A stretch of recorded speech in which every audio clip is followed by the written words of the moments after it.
கார்த்தி ரேவதி சீரியலில் நாளைக்கு ஒரு வேறு லெவல் செம்ம அதிரடியான எபிசோடு வந்திருக்குன்னே சொல்லலாம். அதுக்கு முன்னாடி வியூஸ் சரியாக போக மாட்டேது. உங்களுக்காக தான் வீடியோ போடுறேன். பிடிச்சிருக்குன்னு நான் லைக் பண்ணிட்டு பார்த்தீங்கன்னா பேச கொஞ்சம் மோட்டிவேட்டாக இருக்கும். ப்ளீஸ் சப்போர்ட் பண்ணுங்கள் ஃப்ரெண்ட்ஸ்.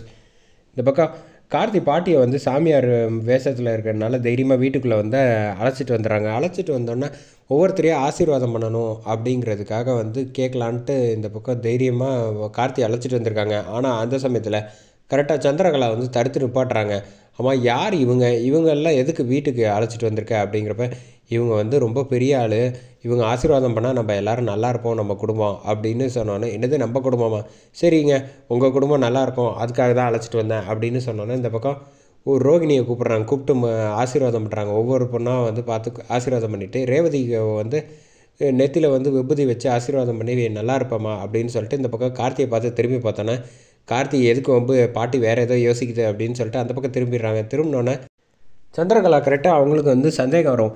உங்களை நான் எங்கேயோ பார்த்துருக்கேன், ஆனால் எங்கே பார்த்துருக்கேன் அப்படிங்கிறது தான் தெரியல அப்படின்னோன்னே, நல்ல வேலை இந்த கேள்வி இவ கேட்டா, அதனால் சமாளிச்சுக்கலாம், முதல்ல சமாளிப்போம் அப்புறம் மற்றதை பேசிக்கலாம் அப்படின்னு சொல்லிட்டு, மா என்னை எங்கேம்மா பார்த்துருக்க போகிறேன், நான் ஒவ்வொரு கோயிலாக வந்து அங்கங்கே போய் வந்து சுற்றிக்கிட்டு இருப்பேன், நீ அடிக்கடி கோயிலுக்கு வந்திருந்தேன்னா எங்கேயாவது ஏதாவது ஒரு இடத்துல என்னை பார்த்துருக்க வாய்ப்பு இருக்குது அப்படின்னு சொன்னாலும், சரி அப்படியா சரின்னு சொல்லிட்டு இந்த பக்கம் எல்லோரும் வந்து காலில் ஆசீர்வாதம் வாங்கி முடிச்சிடுறாங்க.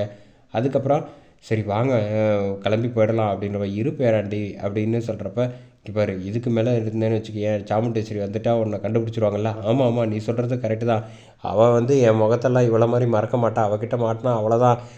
ஏற்கனவே அன்றைக்கி அத்தனை பேர் முன்னாடி கோயிலில் வந்து அந்த திட்டினா, இப்போ அவள் வீட்டுக்கு அவளுக்கு தெரியாமல் நான் இந்த வேஷத்தில் வந்திருக்கேன். பாட்டி இதெல்லாம் மாறு வேஷம்னு சொன்னேன்னா வந்து அவ்வளோதான் சொல்லிவிட்டேன், வா போகலாம் அப்படின்னு சொல்லிட்டு இந்த பக்கம் அழைச்சிட்டு போகிறாங்க. அந்த சமயத்தில் கரெக்டாக வந்து சாமுண்டேஸ்வரி வந்து நில்லுங்க அப்படின்னோடனே, இங்கே பாட்டி வந்து அச்சோ மாட்டிக்கிட்டோமே என்ன பண்ண போகிறோம் அப்படின்னு கார்த்தியை பார்த்து கேட்டோன்னே, என்னைய கேட்டால் நான் என்ன செய்கிறது, இப்போ இதுக்கு தான் வேண்டான்னு சொன்னேன், நீ கேட்க மாட்டேன்ட்டு அடம் பிடிச்சிட்டு வந்தால் இப்படி தான் மாட்டிக்கிட்டு போ அப்படின்னு சொல்லி அவருக்கும் என்ன செய்யணும்னு தெரியாமல் இருக்காங்க. கார்த்திக்கிட்ட வந்து கேட்குறாங்க, இந்த மாதிரி யார் இது அப்படின்னு கேட்டோன்னே, அது ஒன்றும் இல்லை சாமியார், அவங்க வந்து ஆசீர்வாதம் ரொம்ப பெரிய சக்தி வாய்ந்தவங்க, அதான் வந்து அழைச்சிட்டு வந்தேன் அப்படிங்கிறப்ப, அப்படியா சரி நானும் அவங்ககிட்ட ஆசீர்வாதம் வாங்குறேன், அப்படியே முகத்தை திரும்ப சொல்லு அப்படிங்கிறாங்க. இவங்க மாட்டிட்டு முழிக்கிறாங்க. அதோட முடியுது.